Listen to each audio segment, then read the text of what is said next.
Deus, nós te louvamos. O Senhor é bom e a tua bondade dura para sempre. Te amo, Deus. Tua graça nunca falha. Todos os dias eu estou em suas mãos.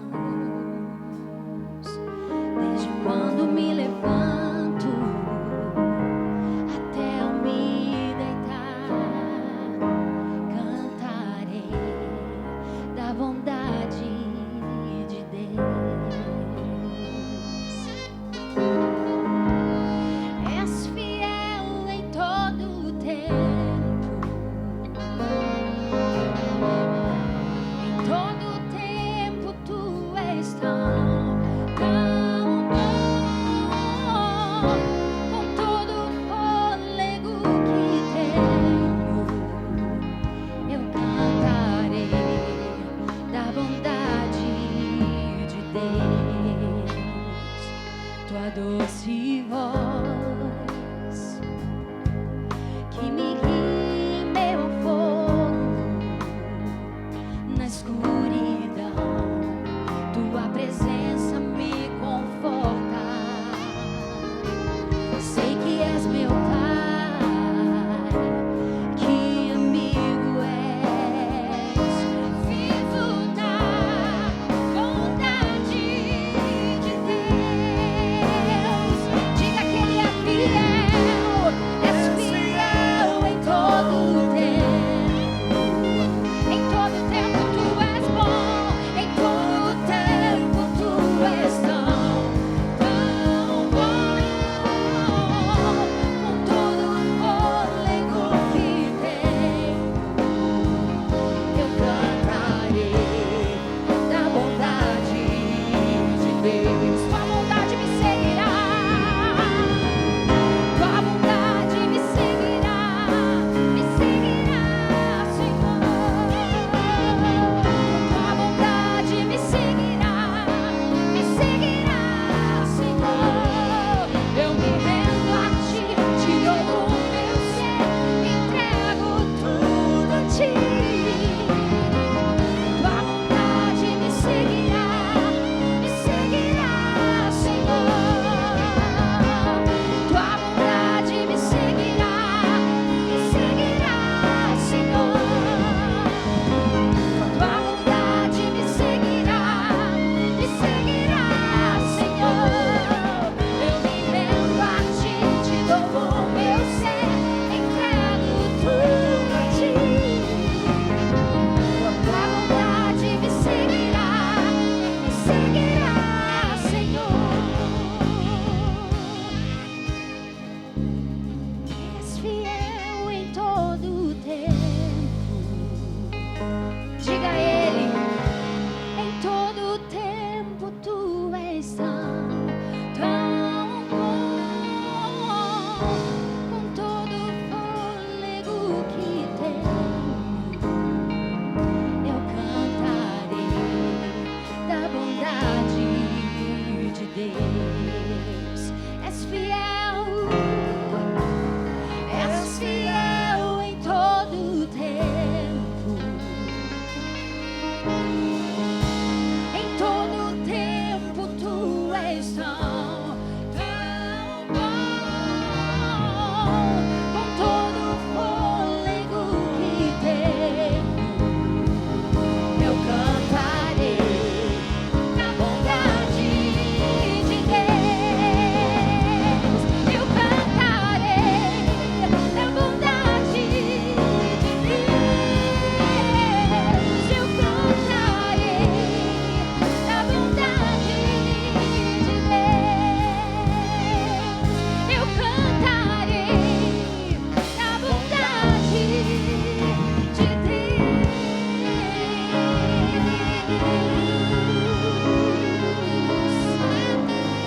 Tu és bom, Jesus. Tu és bom. Tu és bom. Boa noite, igreja. É um privilégio, uma honra para mim estar aqui com vocês. foi interessante, né? Porque quando a irmã me chamou, né, para fazer essa palestra, né, essa pregação, eu já comecei a pensar, falei, puxa vida, né, o que eu vou falar, né? Nossa, tantas coisas que eu gostaria de falar. E aí vinha uma ideia, vinha outra, e aí aquilo foi se construindo na minha mente. E é incrível, porque assim, até hoje, hoje que foi fechar assim tudo. Mas o Senhor é assim mesmo, né? É o Espírito Santo que trabalha, é o Espírito Santo que realiza através de nós, né? Então, em nome de Jesus, eu quero muito que essa palavra possa tocar o coração de vocês, amém? Eu vou fazer uma oração, tá? Para que possamos receber essa palavra. Deus eterno, Pai, Senhor, muito obrigada, Senhor, pelo Teu poder, pelo Teu Santo Espírito, Pai, que está aqui neste lugar, Pai. Estamos reunidos em nome de Jesus como igreja, Senhor. Por isso eu oro que o Teu Espírito, Pai, imprima esta palavra em nossos corações, Senhor.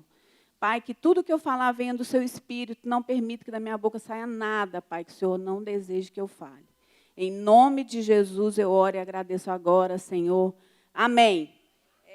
Então, é interessante, porque quando ela me falou, meu nome é Juliana, né, como o pastor falou, eu sou casada com o pastor Gislon, eu estou aqui na Getsemane, já tem um tempo, eu não sei exatamente quanto tempo, mas já tem um tempinho que eu estou aqui. E quando eu comecei a pensar nessa palavra, eu, particularmente, estava passando por um período de algumas frustrações, né, de alguns resultados que eu gostaria que tivessem acontecido e não aconteceram. E foram coisas assim que eu confesso que me deixaram assim muito triste mesmo, porque eu achei que aquilo iria afetar minha vida, iria afetar a vida de outras pessoas, né? E eu vi outras pessoas também se entristecendo muito, mas o Senhor começou a me falar, não confie em homens, não é para confiar em homens, confie em Deus. E nenhuma folha cai do céu, se o Senhor assim não quiser. E eu comecei Ele mesmo, né, através do Espírito Santo, começou a restaurar meu coração e me falar sobre as dificuldades que os homens de Deus passaram, que estão na Bíblia, em relação aos governos, né? Governos maus, cruéis. Estou falando da Bíblia, tá, gente? Governos maus, cruéis, sabe, impiedosos, sem piedade pelo povo de Deus, né? Nós vimos isso na Bíblia.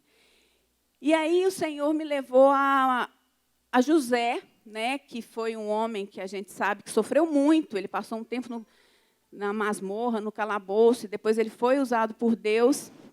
Mas depois ele me levou a Êxodos, né? E eu queria começar lendo com vocês essa escritura. Êxodos, capítulo 1, do versículo 8 até o versículo 12. Tá? Entrementes se levantou novo rei sobre o Egito, que não conhecera a José. Ele disse a seu povo, eis que o povo dos filhos de Israel é mais numeroso e mais forte do que nós. Eia, usemos de astúcia para com ele, para que não se multiplique, e seja o caso que, vindo guerra, ele se ajunte com os nossos inimigos, peleje contra nós e saia da terra. E os egípcios puseram sobre eles feitores de obras para os afligirem com suas cargas. E os israelitas edificaram a Faraó as cidades celeiros, Pitom e Ramessés. Mas quanto mais os afligiam, tanto mais se multiplicavam e tanto mais se espalhavam, de maneira que se inquietavam por causa dos filhos de Israel. Amém, igreja? Essa escritura, quando eu li, o Senhor falou tanta coisa ao meu coração, né, em relação a nós enquanto igreja, e as dificuldades que porventura possam acontecer, né? E o quanto isso vai nos fortalecer enquanto povo de Deus, o quanto que isso vai nos unir, o quanto isso vai nos levar para o Senhor. É o que Ele tem feito comigo. Quando a gente já não tem mais esperança, a gente vai para o Senhor. né? Quando está tudo bem, a gente e assim, que bom quando está tudo bem, mas muitas vezes nosso coração se distrai, né? Se distrai. Mas quando as coisas começam a ficar não tão bem, a gente vai para o Senhor com toda a força. E é isso que eu penso que nós, enquanto igreja, vamos fazer, né? A gente vai para o Senhor com toda a força. E é interessante aqui, olha, porque por mais que eles estivessem em uma situação ruim, porque aqui fala que o governante, olha, ele não conheceu a José. Quer dizer, esse povo estava assim, completamente desprotegido agora. Né? Eu não sei se a gente conhece essa sensação, nossa, estamos desprotegidos. Né? Estamos aí, tá, gente? Eu estou falando da Bíblia. Tá bom? Não temos mais ninguém por nós, né? Que é o que esse povo devia estar pensando. Então, esse povo estava sem proteção, mas, mesmo assim, eles se multiplicavam mais do que os egípcios. Amém? Amém. E eu penso, estes somos nós somos dessa linhagem. É dessa linhagem, desse povo, que nós somos, por meio de Jesus Cristo. Amém? E, continuando aqui, uma coisa que o Senhor me chamou muita atenção é que eles tinham que ter estratégias para destruir aquele povo. Né? Eles tinham que ter estratégias. E aí, no versículo 15, o rei do Egito ordenou às parteiras hebreias, das quais uma se chamava Sifrá e a outra Puá, dizendo: quando servirdes de parteira às hebreias, examinai. Se for filho, matai-o, mas se for filha, que viva. As parteiras, porém, temeram a Deus e não fizeram como lhes ordenara o rei do Egito. Antes, deixaram viver os meninos. Então o rei do Egito chamou as parteiras e lhes disse: por que vocês fizeram isso e deixaste viver os meninos? Responderam as parteiras ao faraó: é que as mulheres hebreias não são como as egípcias, são vigorosas e antes que lhe chegue a parteira, já deram à luz aos seus filhos. Então, assim, essa escritura foi interessante porque, antes de ler, eu estava com ela na memória. E na minha memória, que me enganou, eu pensei assim: o Espírito avisou as parteiras, o Espírito disse às parteiras para não matar os filhos. Quando eu li, eu vi que não tinha Espírito, que elas obedeceram ao Senhor, porque o Espírito não tinha vindo ainda. Né? Então, assim, eu cometi uma gafe aqui, uma gafe teológica, digamos assim. Eu não sou pastora, tá, gente? Pastor lá em casa é meu marido. Então, aí eu fui ler, eu vi assim: poxa vida, elas não conheciam o Espírito Santo, mas elas tinham temor ao Senhor. E aí o Senhor me falou uma coisa muito interessante, que a obediência, ela precede o Espírito. Eu falei: gente, mas como assim? Porque realmente, se você for olhar na Bíblia, até o Espírito vir, as pessoas obedeciam, né? Elas eram obedientes ao Senhor. E eu e meu marido, né, a gente conheceu o Senhor numa igreja assim. Eu, meu marido e minha mãe. Era uma igreja que a gente obedecia muito à Bíblia, mas a gente não acreditava no Espírito Santo enquanto o dom. A gente acreditava nos frutos, né, que você recebia no batismo, aquele Espírito, mas essa igreja nos ensinou que não havia esse Espírito que vem, que nos enche, que nos faz falar em línguas e profetizar. E eu conheci a Bíblia através dessa igreja. Na época, eu fazia faculdade, eu sou formada em arquitetura, e depois é que eu vinha fazer medicina. Na época, eu fazia arquitetura.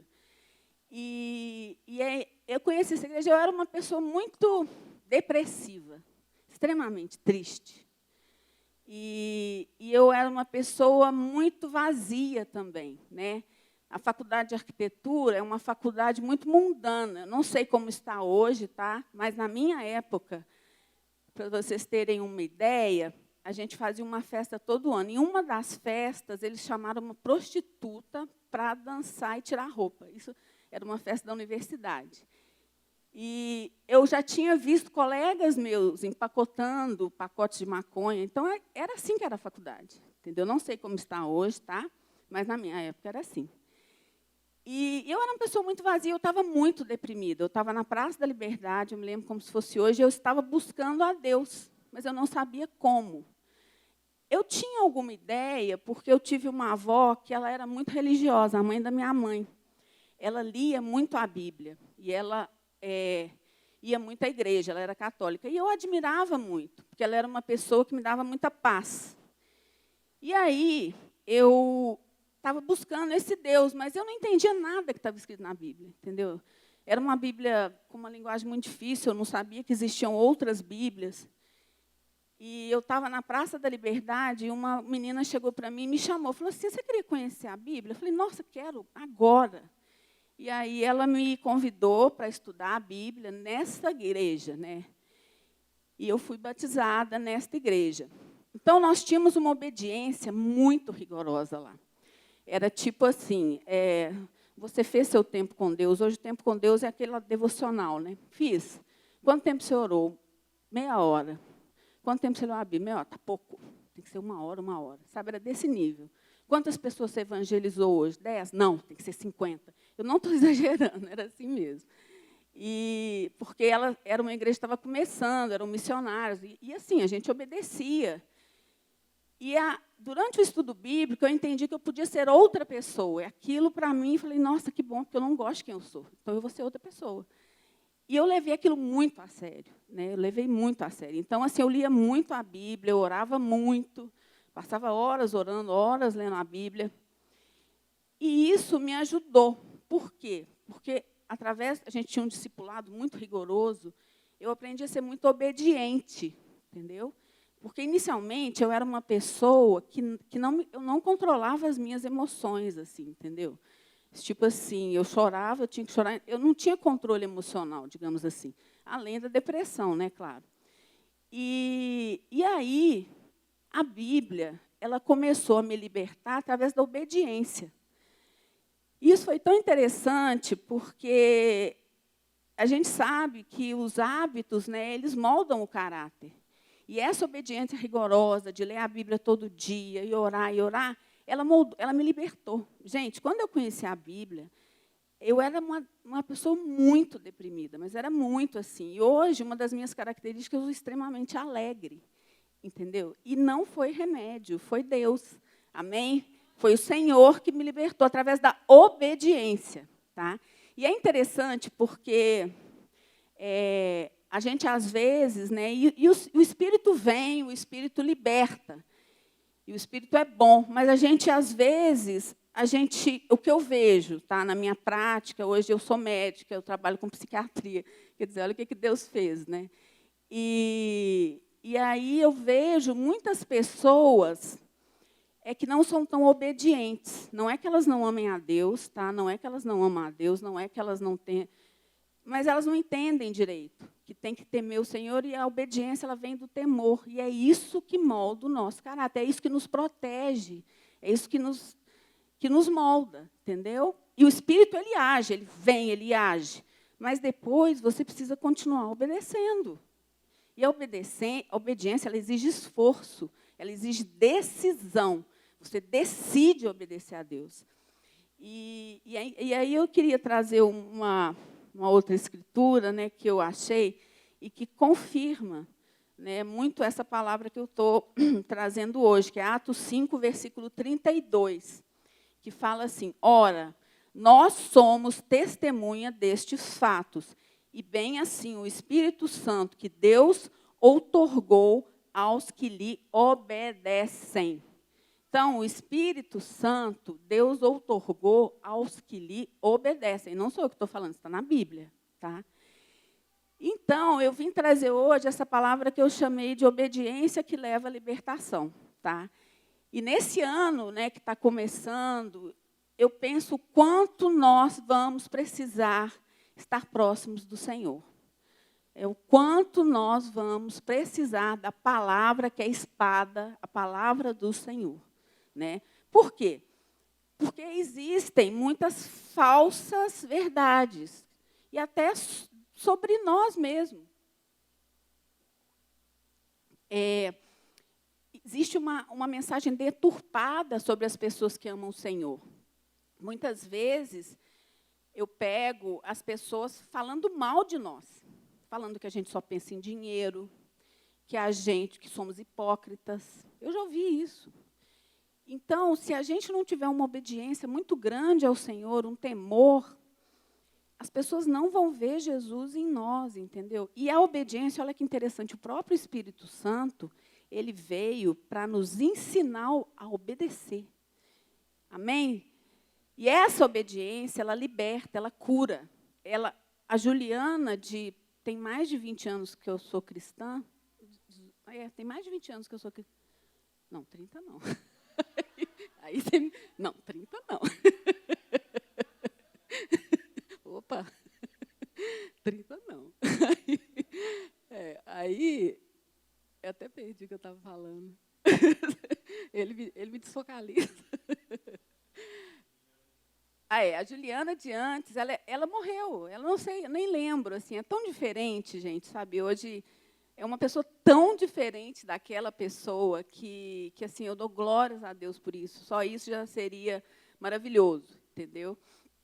Mas o Senhor ainda dá mais, né? Ele ainda dá mais. Ele me deu um marido, me deu o sobrinho, que a gente considera como filho. Ele me deu um curso, né? Hoje eu sou médica, eu trabalho numa área que eu nunca imaginei que eu ia trabalhar, que é a psiquiatria, né? E o Senhor, ele acrescenta, né? Ele vai acrescentando coisas que às vezes a gente nem pensa, né? Mas a obediência ela é muito importante. E outro ponto, né, que eu queria falar hoje é sobre essa libertação que vem com a obediência. Tem uma escritura que a gente ouviu muito nesse ano que passou, mas que ela é muito mais profunda do que aquilo que foi falado. E é uma escritura que eu gosto muito, porque ela me guia, ela me guiou nos meus estudos bíblicos iniciais, né, que é João 8, 31, 32. Então, o que essa escritura fala?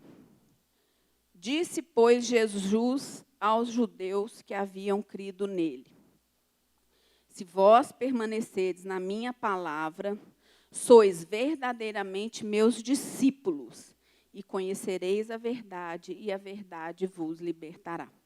Amém? Então, assim, a gente ouviu muito a segunda parte. A primeira, né, que é permanecer na minha palavra e sermos discípulos de Jesus.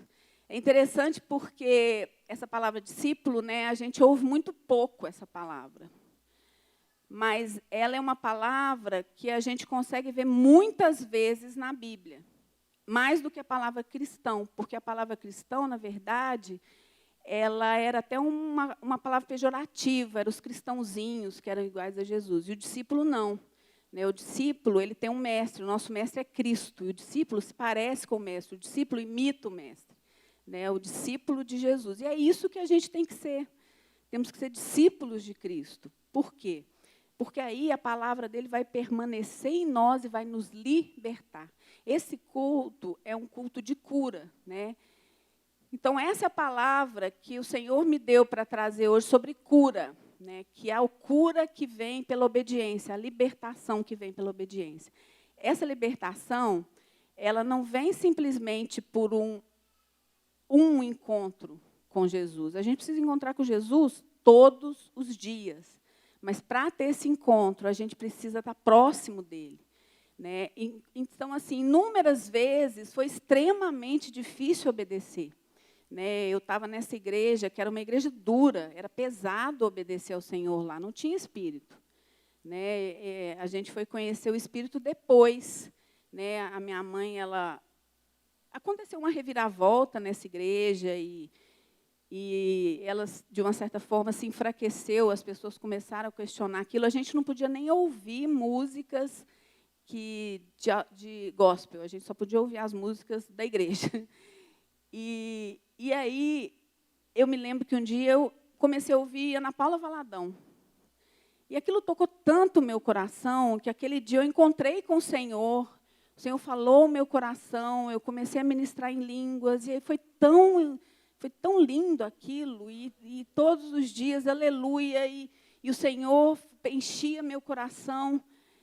E aí nós fomos a um culto lá, que era Déboras, eu acho, e aí tem aquela parte assim, quem aqui aceita Jesus? Eu nunca tinha visto isso, né?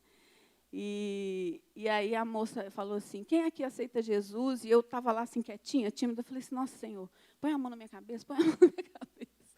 E aí ela chegou e pôs, sabe? E nossa, aquilo... Sabe quando você sente assim que o Espírito tomou conta de você? Eu sei, quem aqui não tem essa experiência, obedeça bastante para o Espírito vir e você ter essa experiência, porque é maravilhoso, entendeu? Ela não vem de... tem que pedir, mas você tem que estar na palavra também, tá?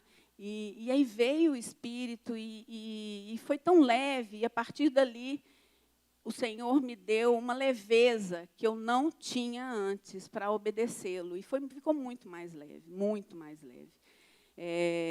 Então, é essa palavra que eu queria trazer para vocês hoje, né? Eu oro para que o Senhor tenha tocado o coração de vocês, né? Que a gente possa se aproximar muito do Senhor neste ano, que vai ser o melhor ano das nossas vidas, né? E um ano da gente estar próximos do Senhor, de frutificar para o Senhor, como esse povo que eles iam frutificando e não adiantava fazer nada, que eles se multiplicavam, e é isso, esse é o plano do Senhor para nós, né? Que nós nos multipliquemos e multipliquemos, que a gente não se cale, né? E que a gente continue, né? Dando glórias ao Senhor. Amém?